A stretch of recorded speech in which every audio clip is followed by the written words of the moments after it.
Welcome back to our ongoing coverage of the US election. Donald Trump has declared victory and will shortly be confirmed as the 47th president of the United States. Well, let's now go to Leonie Lakana, who's live for us in the US Capitol. So, Leonie, then, in Trump's own words, he said, look what happened. I mean, this is a stunning, breathless victory for Trump. If you are just joining us now, we were seeing live pictures from the Oval Office.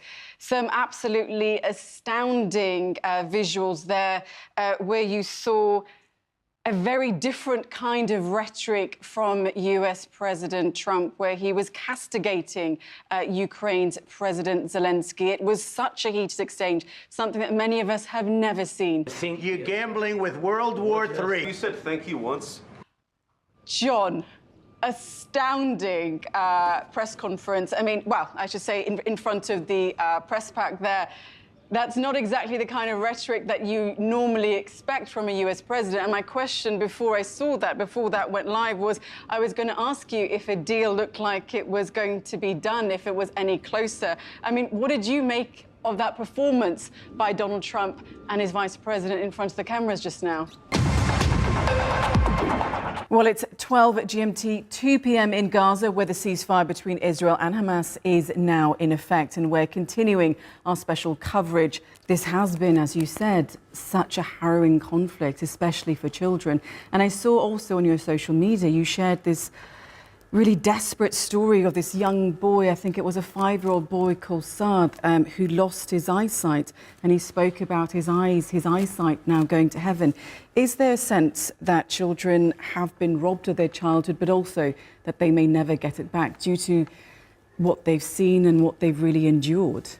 We haven't really heard anything from the royal family, but now, after his arrest, we're seeing this statement, from the royal family, from King Charles. How important was it for the king to come out with this statement and show support, obviously, for due process? Welcome to our continuing rolling news coverage here on TRT World, joining you live now from London, where we know the leaders of the US, Turkey, Qatar and Egypt have signed that peace agreement at the Gaza Peace Summit. So much, of course, to digest on this historic day, where they've called it Peace in the Middle East. And to recap what has happened, our top story today, US President Donald Trump has declaring an end to the war in Gaza, a historic new dawn in the region.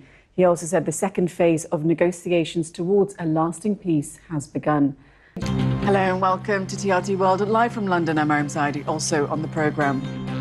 The US continues to amass a vast military force in the Middle East as Donald Trump urges Iran to strike a deal or else. And so you were listening there to what Donald Trump said, at the inaugural meeting of the border peace. But he obviously spoke about Iran, another potential big issue geopolitically. If we look back to just Tuesday in Geneva, it was very conciliatory. But there was another statement that Trump made where he said that you can't have peace in the Middle East if Iran has weapons. What do you make of that, especially considering the role of Israel in all of this?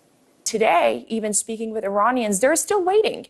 They are still waiting to see what Trump would do in an effort to help them, help their grievances. And by that, many of them are, like it or not, asking for a military strike. And this is something that we've been talking about. We have to imagine to what extremes a society is pushed so that they're looking outward for a foreign country, which, by the way, they don't trust fully to come and intervene. So given all the discourse at home then, how important was it for, the Iranians to approach these pre-talks, if we want to call it that they focus specifically on giving concessions on their nuclear ambition to America? Of course. I think one thing that the Iranian regime can go back to the public, which again remains fully disillusioned with the system, is the promise or possibility of sanctions relief. China's 2024 growth hits target with stimulus boost, but challenges persist. The UK economy shows sign of recovery after decline driven by services and construction sectors. And we'll examine the cost of rebuilding Gaza following the long-awaited ceasefire agreement. Hello, I'm Mariam Zaidi with the latest business and finance news here on TRT World. Just this last question, very, very quickly. Is this fight for Ukraine the biggest fight of your life? It's not just about my life, it's about life of millions of Ukrainians. Eventually, we will conquer and win. There's a parallel between what you do and what I do as a journalist. When I'm in a news, when I'm in, on set, I've got earpieces, lots of people shouting in my ear, but I'm just sitting behind a desk and trying to read the news. But with you, you're driving a car at the fastest speed possible. So what is that like? It can be annoying sometimes if they say it at the wrong time.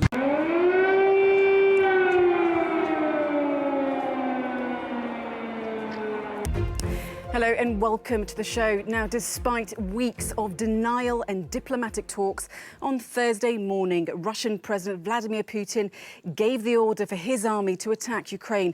A war has now begun in Europe. We will bring you all the latest live coverage on the ground in Kiev and reactions from around the world as Europe faces a crisis on a scale not seen since World War II. Sasha, good to see you. Let's now go over to Brussels. The European Union denounced Vladimir Putin. NATO has condemned UK Prime Minister Boris Johnson speaking there. We will take a short break here, but do stay with us. Lots more to come.